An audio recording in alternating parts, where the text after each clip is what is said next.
Bismillahirrahmanirrahim. Assalamualaikum warahmatullahi wabarakatuh. Apa kabar rekan-rekan semua? Pada video kali ini kita akan melanjutkan video sebelumnya ya. Di video sebelumnya kita sudah melakukan uji validitas dan reliabilitas untuk butir soal yang kita gunakan untuk melakukan penelitian. Maka di video kali ini kita akan mengukur atau menguji beda dari metode atau media pengajaran pada saat pretest dan pada saat post-test. Nah, di video ini yang akan kita uji adalah model pembelajaran atau media pembelajaran yang digunakan pada pretest dan post-test pada kelas kontrol, yaitu menggunakan media video. Apakah media video ini berpengaruh secara signifikan pada hasil belajar peserta didik pada pelajaran biologi atau tidak gitu. Baik, langsung saja kita lihat dulu ya, ini data pretest dan post-testnya. Yang sebelah ini untuk pretest kontrol, yang ini post-test kontrol. Nah, yang ini untuk pretest dan post-test eksperimen masih belum kita lakukan. Ya, untuk video kali ini kita hanya untuk yang pretest dan post-test kontrol saja. Nah, file ini yang akan kita gunakan nanti di SPSS kita. Langsung saja, caranya pertama kita masukkan file SPSS kita di sini karena kita menggunakan file Excel. Jadi kita pilih file of tipenya itu Excel. Di sini filenya tadi namanya data pretest dan post-test Metopen Quant Edit ya. Klik open. Kemudian setelah kita masukkan ke sini kita klik OK. Tunggu beberapa saat. Baik. Nah, di sini yang akan kita gunakan adalah yang pretest control dan post-test control ya. Yang ini kita abaikan terlebih dahulu. Baik, sebelum kita lakukan uji beda ya, sebelum kita lakukan uji beda ada baiknya kita melakukan uji normalitas data terlebih dahulu. Kenapa kita perlu melakukan uji normalitas? Ini untuk mengetahui apakah datanya normal atau tidak. Nah, kalau seandainya datanya normal, maka kita akan melakukan uji menggunakan sampel t-test, per sampel t-test. Tapi kalau seandainya datanya itu tidak normal, maka kita menggunakan uji Wilcoxon. Baik, langsung saja. Pertama kita akan melakukan uji normalitas terlebih dahulu. Caranya yaitu klik Analyze, kemudian Descriptive Statistic, lalu pilih Explore. Nah, di pilihan Explore ini kita masukkan pretest control. Ini untuk pretest controlnya ini kita klik Dependent List, kemudian post-test control juga kita masukkan ke Dependent List. Lalu di bagian statistik ini deskriptifnya oke 95%, kita continue. Yang plots-nya ini kita aktifkan normality plots with test. Ya, histogramnya juga boleh untuk menampilkan data histogram, tapi tidak apa ya di deskriptif. Yang akan kita baca nanti normality plots with test. Kalau sudah klik continue. Selanjutnya di sini displaynya bot. Oke. Option exclude. Oke. Klik oke saja. Tunggu beberapa saat. Nah, ini hasil dari uji normalitas kita pada pretest control dan post-test control. Di mana kita dapatkan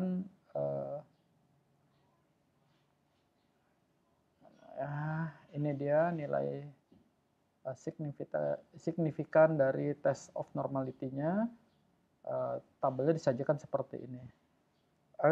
Menurut Dahlan, jika datanya kurang dari 50, maka kita menggunakan yang Shapiro-Wilk. Ya, kalau lebih dari 50 kita menggunakan Kolmogorov-Smirnov. Nah, karena datanya jumlahnya 30, ya kita menggunakan yang Shapiro-Wilk. Nah, hasil pretest dan post-test control ini kita lihat nilai signifikansinya karena untuk pretest control ini 0,009 dan post test control juga 0,018, yaitu di bawah 0,05, ya, berarti lebih kecil dari 0,05. Maka kesimpulannya adalah data ini tidak normal, ya, resumenya tidak normal. Maka kalau datanya tidak normal, kita gunakan pengukuran atau uji beda menggunakan Wilcoxon. Ya, baik. Ini sudah jelas ya, datanya tidak normal, baik yang pre-test control maupun post-test control. Kita tutup, tidak usah disimpan. Sekarang kita akan melakukan uji Wilcoxon, karena datanya tidak normal. Kita akan lakukan uji beda antara pre-test control dan post-test control, di mana datanya tidak normal. Baik, selanjutnya kita akan melakukan uji beda dengan Wilcoxon, yaitu caranya pertama kita klik Analyze, kemudian kita pilih Non-Parametric Test, lalu pilih Legacy Dialogs, kemudian kita pilih To Relate Sample. Ya. Nah, selanjutnya di sini kita klik yang pertama Pre-Test Control, kita masukkan. Kemudian untuk variabel keduanya Post-Test Control kita masukkan juga. Kemudian kita pilih Extract, oke, Extract nggak masalah, pilih Option. Di Option ini kita aktifkan Deskriptif, ya. Lalu tes tipenya jangan lupa pilih Wilcoxon, karena kita akan menguji menggunakan uji Wilcoxon. Kalau sudah, kita klik OK, tunggu beberapa saat. Nah, ini hasil dari tes statistik untuk uji Wilcoxon. Nah, di sini dinyatakan bahwa nilai signifikansinya adalah 0,321. Ya, karena nilai 0,321 ini lebih dari 0,05, maka hipotesisnya data ini ditolak. Ya, hipotesisnya adalah jika nilai signifikansinya kurang dari 0,05, maka diterima. Tapi kalau nilai signifikansinya lebih dari 0,05, maka ditolak. Ya, maka ini datanya ditolak, artinya tidak ada perbedaan yang signifikan antara nilai pretest dan posttest pada kelas kontrol, yaitu menggunakan media video. Selanjutnya, setelah tadi kita sudah mengetahui apakah ada perbedaan yang signifikan antara nilai pretest dan posttest pada kelas yang menggunakan media video, hasil hipotesis menyatakan bahwa tidak ada perbedaan antara nilai pretest dan posttest pada kelas yang menggunakan media video untuk pembelajaran biologi. Nah, tadi juga kita sebelumnya melakukan uji normalitas, ya, yaitu antara nilai pretest dan posttest pada proses pembelajaran yang menggunakan media video untuk pembelajaran biologi ini, dan kita peroleh bahwa nilainya itu tidak normal, sehingga kita melakukan uji beda menggunakan Wilcoxon, atau uji beda menggunakan non-parametrik. Nah, sekarang kita asumsikan seandainya bahwa data tersebut normal, hasil uji normalitasnya data tersebut normal, sehingga nilai pretest dan posttest pada kelas yang menggunakan media video untuk pembelajaran biologi ini karena normal akan kita uji beda menggunakan uji parametrik, ya. Caranya ini saya close dulu, cancel saja. Saya pakai yang ini dia, yang ini ya. Kita analyze, caranya kita analyze di sini, kemudian kita pilih compare means, kemudian kita pilih per sample t-test. Ya. Ini karena kita ingin melakukan uji beda dan kita anggap datanya normal. Ya. Nah, sekarang yang pertama kita masukkan pretest control ke variabel 1, kemudian post test control untuk variabel kedua. Kalau sudah, kita ini exclude-nya sudah oke, kita klik oke saja. Baik, kita peroleh dari hasil per simple t-test diperoleh bahwa nilai signifikansinya adalah 0,356. Ya. Dan di sini dinyatakan bahwa karena nilai signifikansinya 0,356 yaitu lebih dari 0,05, berarti hipotesisnya adalah data ini ditolak.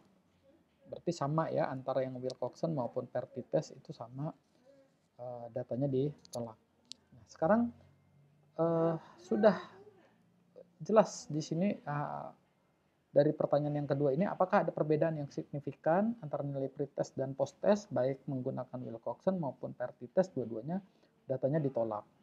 Ya. Sekarang kita anggap lagi, kita asumsikan kembali kalau seandainya datanya ini diterima. Ya. Jadi karena datanya ditolak, maka kita kan di sini ada diminta untuk akan melakukan uji efektivitas dengan n-gain, ya, baik pretest maupun post-test. Tapi karena datanya ini ditolak, maka tidak perlu kita lakukan uji efektivitas. Tapi kita sekarang asumsikan lagi, seandainya datanya ini diterima, ya, maka kita akan lihat dengan uji efektivitas, seberapa efektif perbedaan antara nilai pretest dan post-test. Ini asumsi saja ya. Kita buka kembali. Nah, di sini untuk melakukan uji n-gain, pertama kita cek dulu rumusnya. Ini catatan kita lihat dulu catatannya. Nah, di sini ada rumus dari n-gain. N-gain itu rumusnya skor post-test dikurang skor pretest dibagi skor ideal dikurang skor pretest. Oke, kita masukin, kita buat dulu rumusnya ya di sini ya. Untuk buat rumus, ini supaya kelihatan nanti. Oke. Untuk buat rumus kita masukkan transform compute variable. Oke, di sini kita tulis saja n-gain. Nah, kita mau menghitung n-gain. N-gain itu rumusnya kita pakai buka kurung. Skor post-test